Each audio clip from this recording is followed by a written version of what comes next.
Hey guys, how are you today? Quick rant before we dive into today's chaos. As some of you might have noticed, YouTube's algorithm has decided I'm not special anymore. Shocking, I know.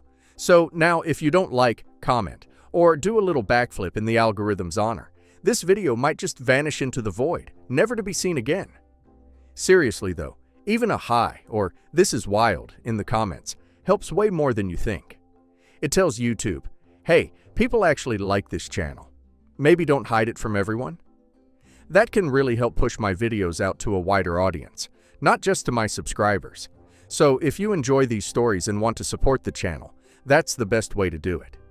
Now grab a drink, get comfy, and enjoy the drama. You won't want to miss this one. I, 42 male, was once married to a woman named Shannon, and to put it simply, she was crazy. She nearly destroyed my life and wrecked my reputation beyond repair. When I met her for the first time, my younger, more naive self thought Shannon was everything I ever wanted in a partner. We met on a blind date set up by mutual friends, and I was hooked. There was just something about her presence, the way she spoke and how she carried herself that pulled me in right from the start. However, as much as I was smitten with Shannon, it became clear early on that she didn't feel the same way about me. She was honest and upfront about her feelings, making it clear that she did not share the same romantic interest towards me. Though it stung, I respected her honesty. Over the months, even though Shannon wasn't interested in a romantic relationship with me, we continued to stay in touch. We moved in the same social circles and would occasionally see each other at gatherings or parties hosted by our friends. During these times, I made a conscious effort to keep things friendly between us. I treated her as I would any other acquaintance, always polite, always respectful, but never wanting to make her feel uncomfortable or pressured. I understood where she stood, and I made sure to honor that. Once, we were both at a party, and Shannon had had a bit too much to drink. She was visibly intoxicated, and I could see that she needed help getting home. Without hesitation, I stepped in to assist her. I called a cab, helped her get inside safely, and made sure she was taken care of. She thanked me later for taking care of her in such a vulnerable state and not taking advantage of her. I think this might have been when she started to warm up to me a bit. After months of staying friends, something unexpected happened that changed everything between us. I had an upcoming work party and not really having a date, I casually asked our friend group if anyone would be interested in going with me. It wasn't a big deal, just an opportunity for some free food, drinks, and a bit of fun. I didn't want to be without a date for the evening since most of my coworkers were either married or had a partner. To my surprise, Shannon reached out to me and said she'd love to join. I was a bit taken aback, but happy to have her company, so we made plans for the night. When the night of the party arrived, I picked her up and we headed out together. From the start, things felt different. There was an ease between us, a comfort that hadn't been there before. She seemed more open around me. I did my best to keep things light and respectful, avoiding any flirtation since I was still mindful of her previous feelings. But despite my efforts, the night was filled with laughter and genuine enjoyment. Shannon seemed to be having a great time. She was laughing and giggling, and it felt like we were really connecting on a deeper level. As the night drew to a close and I drove her back home, Shannon invited me back to her place. I hesitated, not because I didn't want to, but because I wanted to be sure that whatever happens next between us was genuine and not just a spur-of-the-moment decision fueled by the atmosphere of the night. So I politely declined her invitation and left. The very next day, I received a text from Shannon. She told me that over the past few weeks she had slowly started to fall for me, but was afraid to admit it. She said that my consistent kindness, the way I had always treated her with respect, and my gentlemanly behavior had made her see me in a different light. Shannon admitted that she regretted rejecting me after our first date, and that she wished she had given me a real chance to get to know me better back then. She asked if I could consider giving her another chance now that she realized how she truly felt. It was a lot to take in since this was all so unexpected. Despite the months of just being friends, my feelings for Shannon had never really changed. So when she asked if I could give her another chance, I readily agreed, and that's how we ended up going out for another date. From that point on, things between us just fell into place. What started as an unexpected second chance turned into a more serious relationship. I fell head over heels for Shannon and would have given her the moon if I could. After dating for a year and a half, Shannon and I made the decision to move in together. At that point, we had already been spending most of our time at each other's place, and when both of our leases were up, we thought it made sense to find a place that we could truly call our own. However, the process of finding that place revealed some things about Shannon that I hadn't fully acknowledged before. From the very start, Shannon always had a tendency to be a bit showy, always gravitating toward the finer things in life, which is completely opposite of who I am essentially. It wasn't something that I had minded too much before, but it became very apparent when we started apartment hunting. She had her heart set on high-end places, luxurious apartments only, that were honestly out of our budget. When I pointed this out to her, she argued how she expected me to cover 70% of the rent because I had a higher-paying job anyways. Looking back now, I realized this should have been the first red flag for me, a sign that our financial expectations and priorities did not align. But at the time, I was deeply in love with Shannon, and I wanted to make her happy, so I didn't push back. Once we found an apartment and finally moved in together, another issue surfaced. Shannon was very particular about how she wanted our new place to look. When I started bringing over my furniture, she immediately dismissed most of it, calling it tacky and cheap, and asked me to just throw them out. I do admit my furniture was more on the traditional vintage side, pieces I had collected over the years and had grown attached to. Shannon was insistent, and the more we discussed it, the more I realized that she wasn't going to compromise easily. In the end, I gave in just to keep the peace. We moved most of my furniture into my study room, or the storage where she wouldn't have to see it every day. This made me realize that Shannon was extremely controlling in our relationship, something I had occasionally brushed off in the past. Despite some of her flaws, my ex-wife had a way of making people feel valued and cared for, and that included my parents. From the very beginning, Shannon went out of her way to build a strong relationship with them, and they absolutely adored her in return. For context, Shannon had no contact with her own family.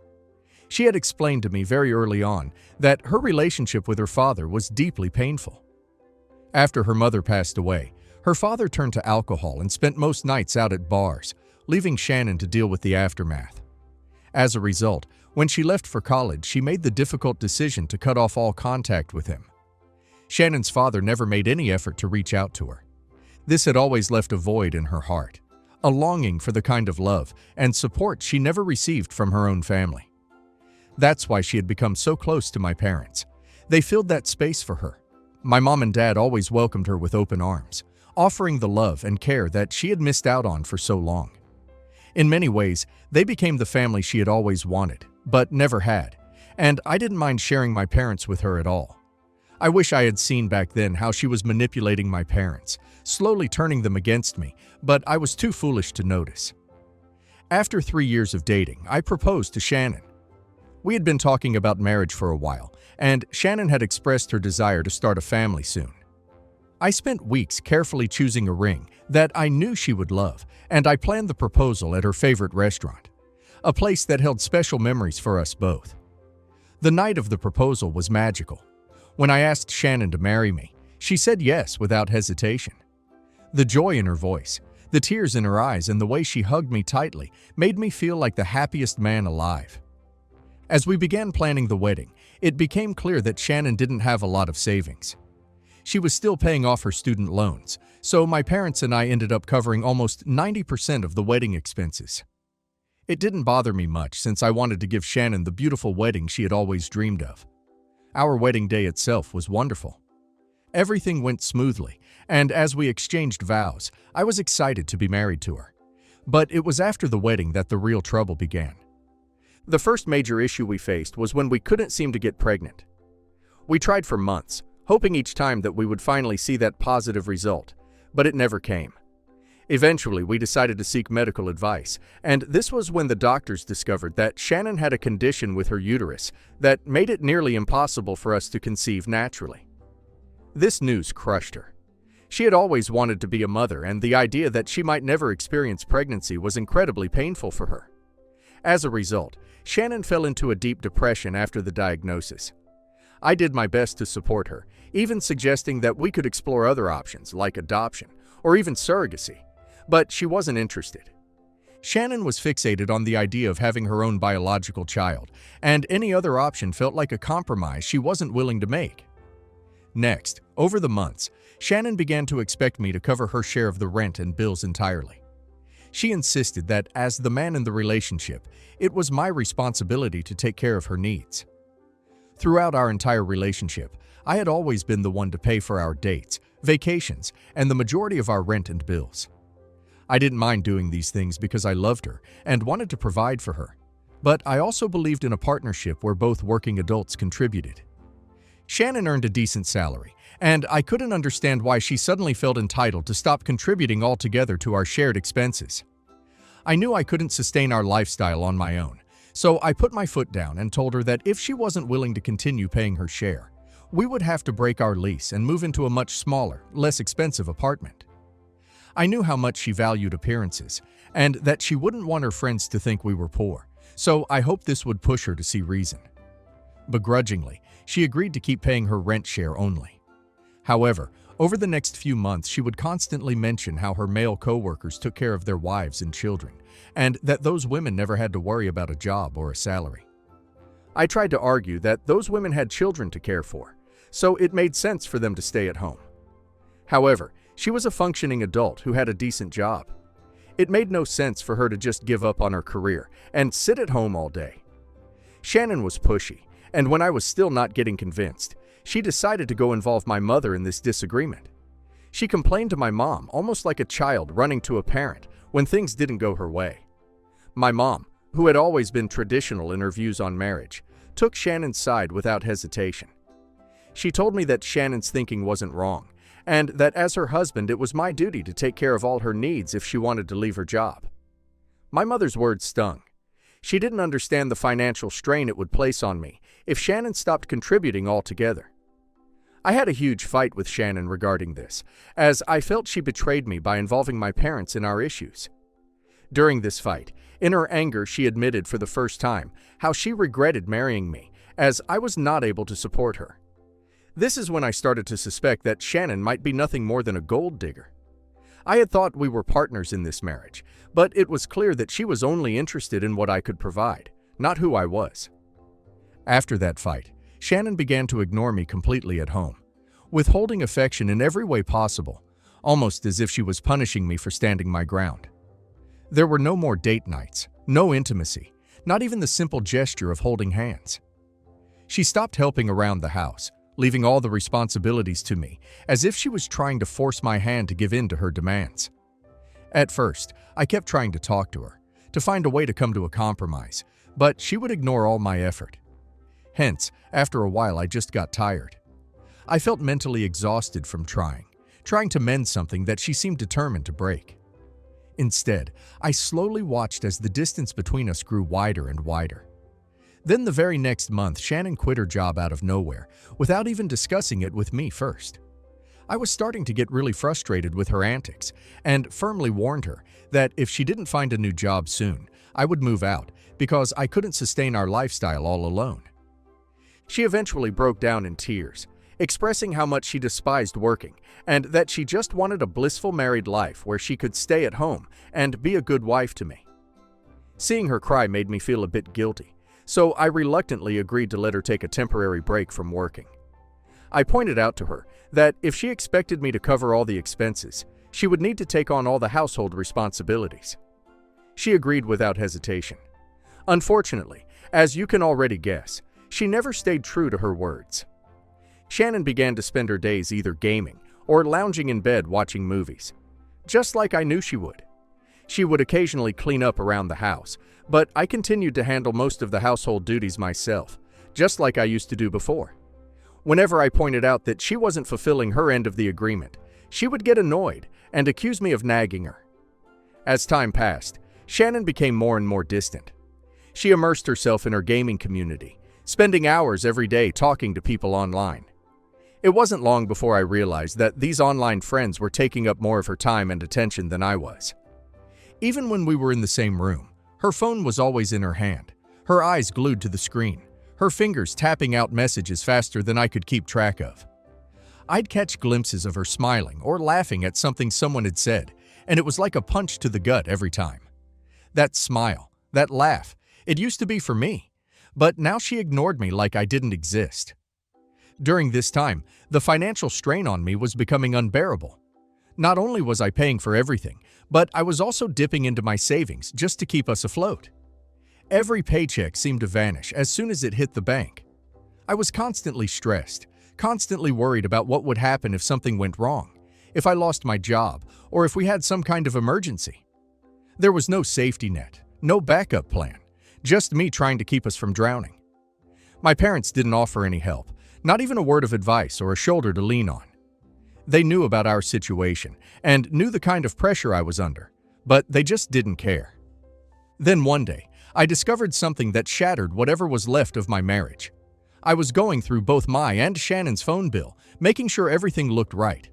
However, as I scanned through the charges and the call logs, I noticed there were multiple calls made to the same number on Shannon's account. I found it odd, so without thinking, I asked Shannon whose number it was. She just rolled her eyes at me and told me that it belonged to a guy she had met online. I asked her if they were close friends or something more, since she seemed to be talking to him all the time. To this, Shannon nonchalantly replied, "Maybe, maybe not. He would definitely want us to be something more." My jaw dropped as I stared at her, half expecting her to say this was just a joke. This was when Shannon continued to tell me she did feel emotionally attracted to Jacob and liked spending time with him.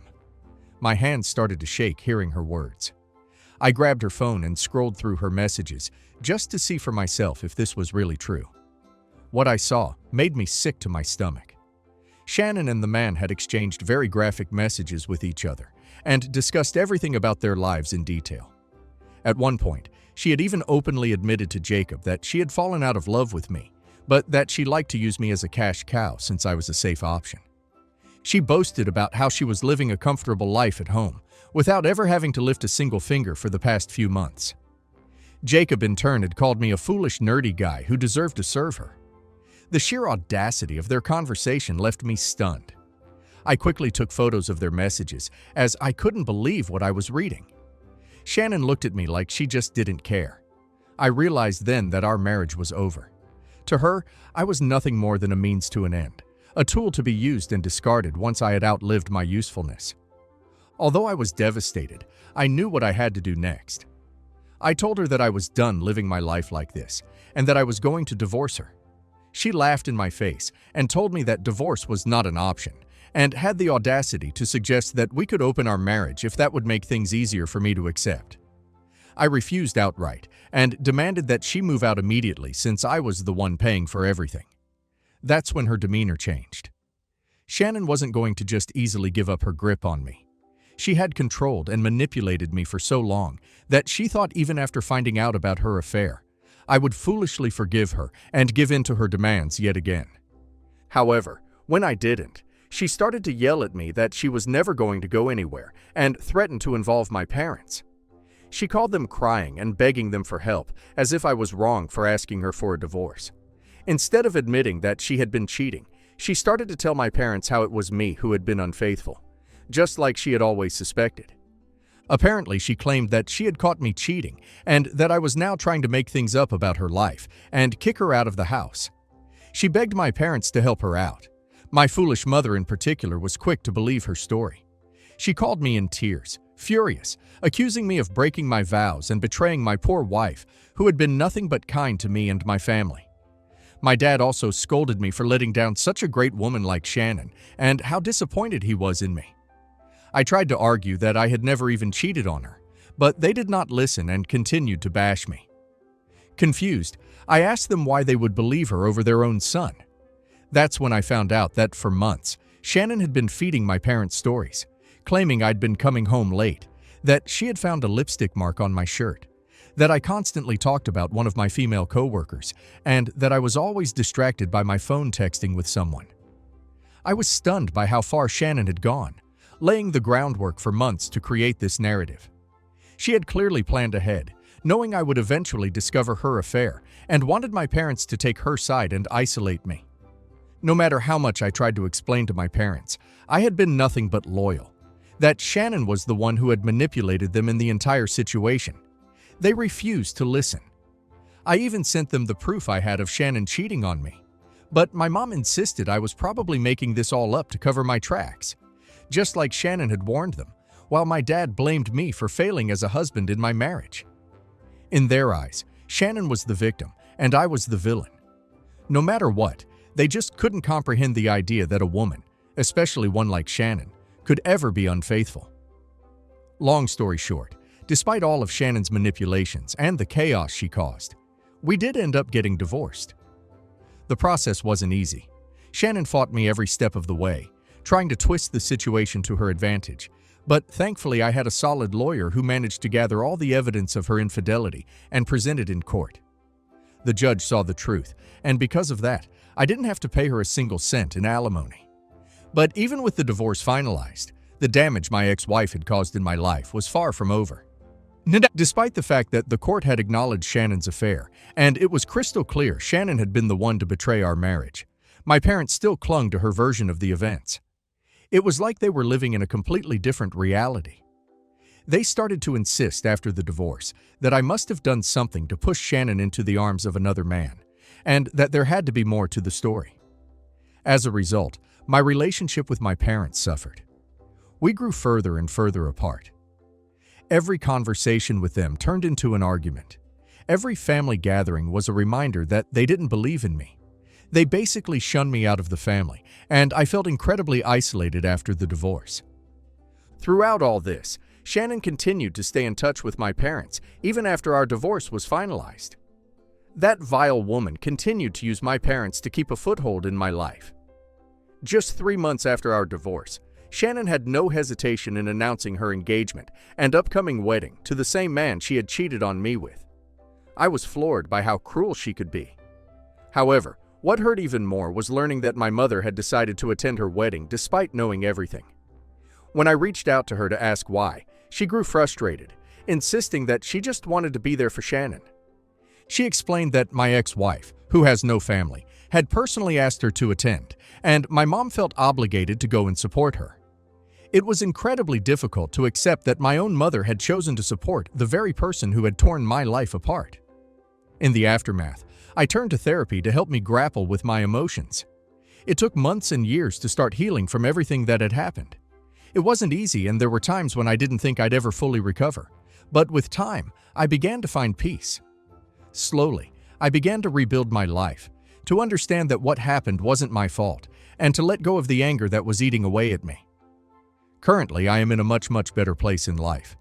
I've moved on, landed a better job, paid off all my debts, and relocated to a new area, which has been a breath of fresh air.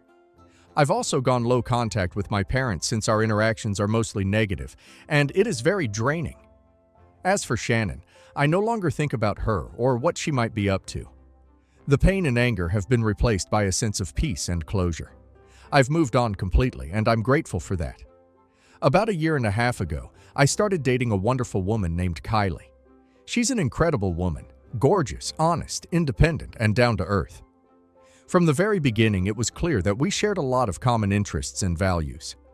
After my last failed relationship, I never thought I'd have another chance at love, but here I am.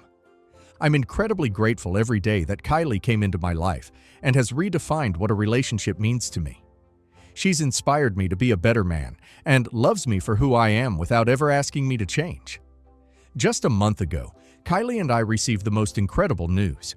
We're expecting a baby. The moment I found out, I was over the moon. The excitement was overwhelming, and it felt like the start of a new chapter in our lives that I had been dreaming of for so long. A week ago, I took the plunge and proposed to her. I got down on one knee, and when she said yes, I cried tears of joy. It felt like everything I'd been through in the past had finally led to this perfect moment. Since our engagement, Kylie and her sister have been excitedly planning our wedding. This morning, I received a call from my mom, which was surprising since we hadn't been in touch for months. She hesitatingly asked if it was true that I was engaged, mentioning that her friends had sent her a picture Kylie had posted of us with her ring on social media announcing our engagement. I confirmed it. Then she asked why I hadn't told her or my dad about this news directly, which made me scoff. I told her bluntly that given how our relationship had deteriorated over the years, I didn't feel compelled to include them in my life's significant moments anymore. My honesty seemed to upset her. She asked if they would be at least invited to the wedding since people might talk if they weren't present. I laughed at the absurdity of her concern and told her that Kylie and I didn't really care about what others thought and that, honestly, I didn't want them to be there at all. Hearing this, she started to cuss me out for being such a selfish and ungrateful son. Update 1. Answering some of your most asked questions here. No, my parents have never met Kylie, although they did know that we have been dating. However, not once did they make any initiative to meet Kylie since they still blame me for my divorce from my ex-wife. As far as I know, my parents are still in contact with Shannon to this day. My ex-wife is a classic narcissist. She knows how to play on people's sympathies and craft a narrative that paints her in the best possible light. Ultimately, while it's disheartening to see my parents still involved with Shannon, I've come to accept that this is beyond my control. No one has any idea about Kylie's pregnancy yet since we haven't told anyone. We are planning on telling people only after the wedding. The reason I don't want my parents present for the wedding is not just because of how they have blatantly favored my ex-wife, but also because I don't want them to sabotage my happy moment with my wife by bringing up the past. I don't trust them anymore and want them to stay away from my new family. Update 2. It's been a few days since my last update. Today, Kylie showed me a message she received on social media from my mother. It turns out my mom reached out to her and accused Kylie of alienating me from the rest of the family. In the message, she had written that Kylie doesn't deserve to be my wife because wives are supposed to bond families together, not break them apart.